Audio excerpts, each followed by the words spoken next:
and I am glad to have this opportunity to share this consultation brief or this presentation with you.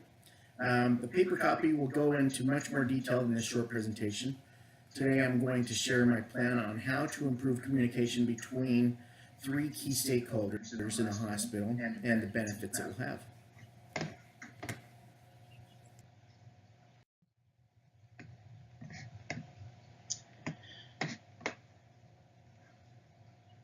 All right. I'm going to start off by talking a little about the history of ORMC. 70 years ago, the Sisters of the Order of St. Benedict instituted the St. Benedict's Hospital in Ogden, Utah, which became a blessing and benefit to the community.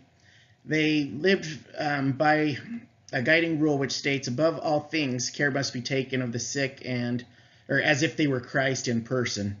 These sisters selflessly dedicated their lives improving the healthcare needs of the community. One of such noble acts was starting the St. Benedict School of Nursing, which eventually became the basis of Weber State's nursing program. And in 1977, because of the demand for space and technology, they ended up moving facilities over to a much larger location that could hold 239 beds, where they had much more room for the community and were able to get a lot better technology. Today, there is a new name, but the statement and the mission is still the same. ORMC, or Ogden Regional Medical Center, employs more than 1,000 dedicated and hardworking employees and volunteers, along with over 300 physicians, carrying on St. Benedict's amazing legacy. So, strategic positioning. Ogden Regional Medical Center has positioned itself to be very competitive along the Wasatch Front. It's owned by HCA, which is a for-profit corporation and is one of the nation's leading healthcare providers. ORMC partnered with several of the HCA-affiliated hospitals and clinics along the Wasatch Front to form a networking group called Mountain Star Healthcare. Another strategic move ORMC made was a complete remodel to the entire hospital. This was done to compete with its two closest competitors, which are McKay-Dee and Davis hospitals. The lab inside the hospital was finished in 2015. It was carefully drafted and planned to provide quicker resulting times, ergonomically sound workstations, and room for increasing workloads. Now, to get an understanding of the organization, we break it down into smaller sections. For this presentation, I use the SWOT analysis model. SWOT stands for strength, weakness, opportunities, and threats. It gives us a good look at the organization's internal and external issues. The two upper quadrants are strength and weakness. They represent ORMC's competitive strengths from the internal environment, and the bottom two represent the external environment, or the important issues outside its control.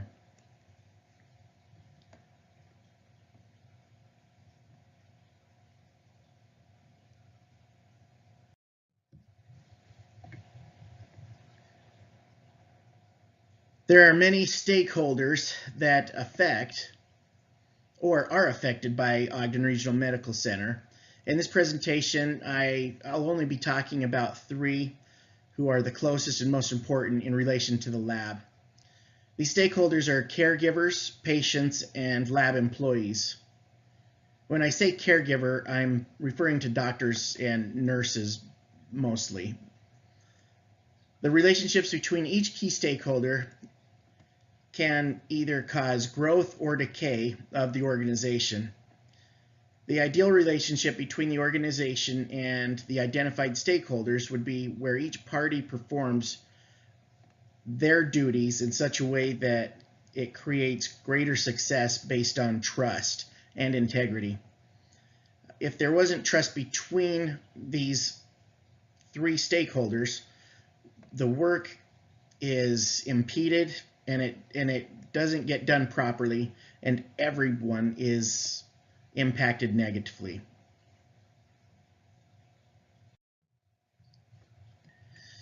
So building relationships is extremely important.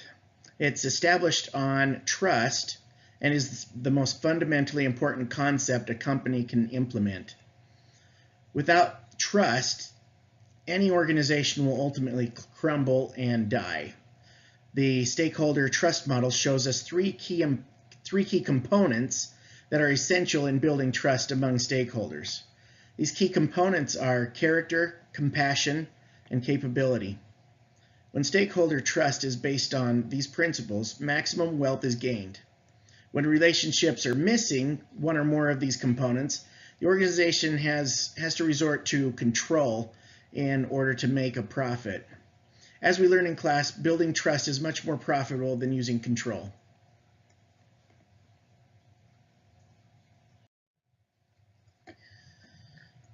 Okay, caregiver values and corresponding strategies. And these are doctors and nurses value and desire that the hospital and staff be as committed to helping their patients as they are. And often in large organizations like Ogden Regional Medical Center, employees clash due to many reasons. Most of the time it's because of a lack of communication. That's why it's critical to increase the effectiveness of communication and understanding of what the caregivers expect and need from the lab staff, as well as provide more efficient feedback to caregivers from applicable concerns that the lab staff encounters. The current structure of communication between caregivers and the lab staff comes from monthly meetings between the physicians. And it's where the physicians get together and talk about goals, strategies, things like that. And any issues they have with the lab or what they need the lab's help with, they talk to our medical director, who then will take that information and give it to the lab director. And he'll inform the lab in either monthly meetings or what we call weekly huddle meetings, where management will just come out to the floor where we're all working and we'll just talk about certain things, and they'll have a binder there that we all sign that will have the notes from the meeting in it. And the problem with this is only half of the staff or half of our workers are at these meetings, and the other ones have to find the binder and read it and then sign that or initial that they read it. So first strategy on increasing this communication is, instead of using the binder for notes, it would be best to send it electronically through our email system. We use Microsoft Outlook. First, it makes it more convenient to read. And secondly, the sender of the email can request a read receipt to make sure it was read.